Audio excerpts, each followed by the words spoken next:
The Washington County Sheriff's Office is telling families to be vigilant after a student says someone tried to lure him into a car. Fox 's Drew Reeves joins us live this morning. Drew, where did this happen? Yeah, so that boy says that happened.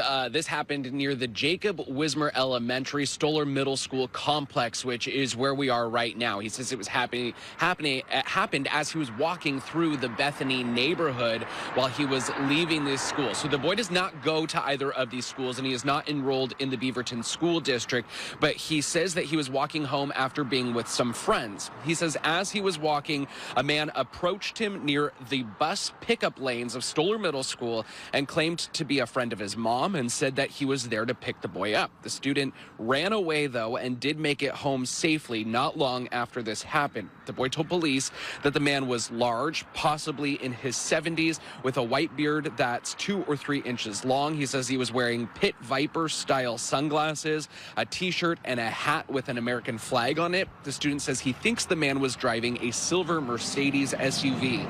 Deputies are working with Beaverton School District officials on this case, and they are also asking community members to be vigilant and have some safety tips for students. They say that you should limit your use of headphones, walk in groups whenever possible, do regular check-ins with family, and always report suspicious activity right away to an adult or a school staff member. Now, public safety officers with the district are reviewing security footage from yesterday.